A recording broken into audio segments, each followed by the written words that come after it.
Yaşlıq ansambl degende köpçilik onun hulunu qurğuchi Murat Ahmedi rehberligidagi ansambl a'zolarini yoki zamonaviy yaşlıq topini ko'z oldiga keltirdi. Amaliyotda yaşlıqning 3 avlodi bor, 30 yil ichida 50 ga yaqin san'atkor faoliyat yurgizgan. Yaşlıqning ikkinchi qurami 1985-yili tashkil qilingan. Uningda bugungi ko'zchimiz huzuridagi Ablahat Islomov, Qutlug' Xinakov, Hakimjon To'xtaxunov, Dilmurod Razamov, Alimjon Yunusov, Rahilem Aliyeva va marhum Aziz Masimov va boshqa san'atkorlar faoliyat olib borgan. Yaşlıq degan yaşlıqni izhor qilgan, shu yaşlıq paytida ishlaydigan bir ansambl bo'lib qoldi. Yosh birga borgandan keyin uni asta izzat o'rnini bilib asta chiqib ketishi kerak. Chunki yaşlıq degan nomiga biz kelmaydi. Shuning uchun 84-yili Murat direktor bo'ldi, Yaqubjon o'qishga ketdi. Avvallarning qolgan Mirxelil Sheribjon Xalmetov degan ularning qo'lini qurgan bolalardan birisi Adiljon Saidov deganlar. Ular endi o'ziniki yishini sezingandikdan asta o'zlari o'tkazib berib ketib qoldi. Ularning o'rniga endi ulardan yoshroq biz qoldik. Biz ko'pincha xalq naqshlarini qayta ishlab xalqimizga taqdim qildik. Chunki bu naqsh degan nima? Xalqdan olgan narsa. Xalqning boyligi. Ba'zi bir naqshlarimiz ansamblning o'zida dunyo keldi, misolga uniki avtorini yoki Qutlug' yoki Hakimjon delamaydigan bir naqshlar bor. Ba'zi bir umumiy shunday naqshlardan birisi bahar keldi degan bir naqshimiz bo'lgan. Va shu ansamblda hammasini ulushi va o'lash Elinden balsı degende ansamblinden naqshsi.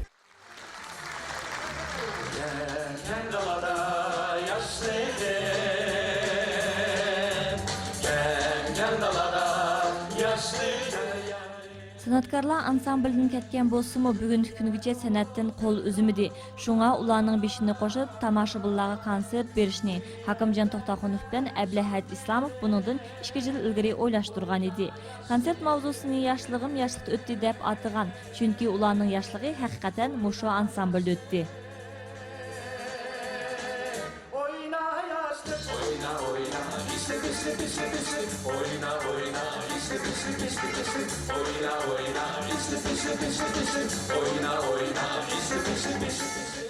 Bizning o'yimiz hozir televizorda bo'lsin, yoki o'yinlarda bo'lsin, bizning yoshlikning cho'nglari bor, keyin biz, keyin kichiklar deymiz, 3-quromi deymiz. Endi efirda ko'z tutayotgan sab cho'nglar bilan kichiklar. Biz kichikdan nimadan tushib qoldik. Nazardan tushib qoldik. Bizning o'yimiz endi biz mingta bir 10 yilda ishildik. 11 tarix, 11 madaniyatning, Uyg'ur madaniyatimizning bir beti. Shuning uchun Murat akamlar bilan gaplashib o'tirib, nima qilib, mana bugungi konsert shuning xulosi. İkinci avlodda Asiya Muxirdinova va Xayrinsa Musayevalar bilan birga Rahilem Aliyeva naqsh etgan. Bu konsertga qizlardan faqat Rahilem Aliyeva qatnashdi. Yosh ansambli 1985-yili Toshkentga gastrol bordi. Shu vaqtda men ularni izlab tepib 5-6 naqshamni etib berdimda. Shun ular meni Uyg'ur teatriga taklif qildi. Murat Ahmediyev boshliq. 85-yil sentyabrda ishga o'rinlashdim. 86-yili Ushrayonga, Uyg'ur rayoni Chonja, Chelakka gastrolga chiqdik. Mening birinchi naqsham Uyg'urcha aytgan o'lkamda. Ondan keyin Qashqa qizi degan naqshlarni aytgan. 10 yildan oshiq men ishladim yoshlik ansamblida. O yoshlik ansambli bilan men nurg'unlagan Xitoyda bo'ldim, Turkiyada bo'ldim, Moskvalarda bo'ldim. 20 yil bo'lganda yoshlikqa. Shunda biz o'zimizning estafetimizni yosh bolalarga o'tkazdik. Dilshod Ahmadiyev, Baxtiyor Hasanov va Yodgor Shamiyevlar o'tkazdik. Bugungi kunda Rahilem Aliyeva Cumhuriyetlik Uyg'ur teatrining drama truppasida faoliyat yurgizyapti. Hakimjon To'xtaxunov bo'lsa Yarkan shahri Bilal Nozim o'tira maktabining muzika fani muallimi. Ablahat Islomov xalqimizga to'nilgan naqshchi. Boshqa san'atkorlar san'atini davomlashtirib kelmoqda. Yoshlikning ikkinchi avlodi 90-yillarning boshlari qadar faoliyat yurgizdi. Ular Iroq va yaqin chet ellarda gastrollik safarlardan bo'lib, Uyg'ur muzikasini dunyoga tanitdi. Bu uchrashda ular shu chaqlardagi qiziq voqealarni mamnuniyat bilan esga oldi. Bizde misalga kunlarga bo'lindik o'yin qo'ygan safarga chiqqan vaqtlarda Uyg'ur tili kuni Orus tili kuni. Ajdaqqa Қазақ тілі. Sipayilik kuni degan bir kunlarga bo'linadi. Sipayilik kuni hammamiz sizlar o'zlaridan bosh ko'tarmaydiganmiz. Ana tilimizga kelganda yamanmi qattiq o'zimizning ona tilini qattiq qo'g'dab so'zlaydiganlar so'zlab qolganlar shunday munoyim bo'lib oladi-ku. Jarima tilida. Chunki agarda bir so'zni xato deb o'rischa yoki boshqa millatning tilini qo'shib qo'ygandan keyin o vaqtlarda pulning kuchli vaqti 3 tanga bitdi. 3 tanga jeriman. Rubliylar tuxum jeriman selinadi. Ba'zi birlar ashi so'zlamaydigan qilishadi. Shundan boshqa tashqari bizni Murat Ahmediy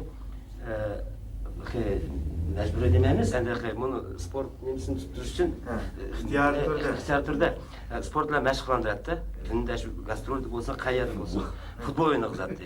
Yarım saat mı 45 minut her kaçan futbol, her gün futbol oynayışımız gerek. Mazkur konsertga yoshlik ansamblining qo'lini qurgan dastlabki qalg'ashlarimi qatnashdi. Ular sahnaga chiqib, ikkinchi avlodni 20 yillik to'yi bilan samimiy tabrikladi.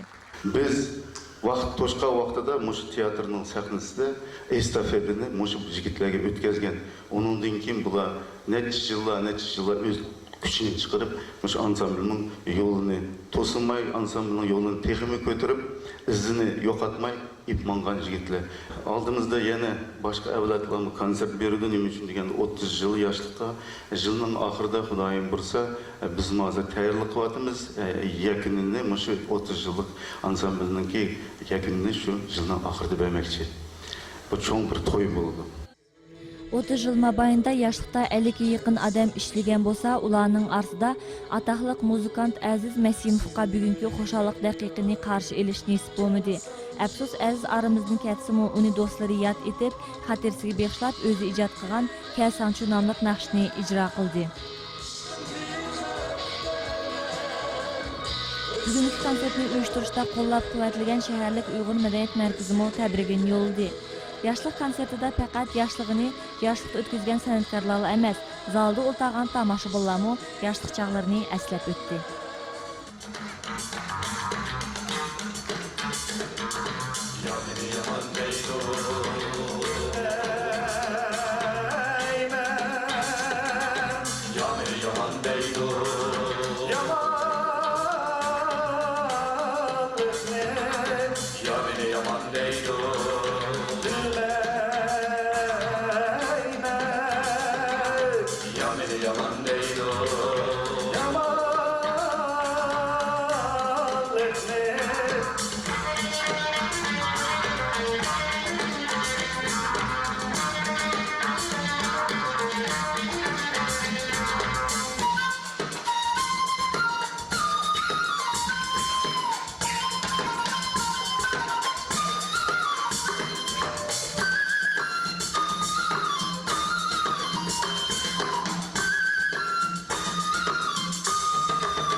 Ay aşkı sen koydum, koyun sakalar bize kalan.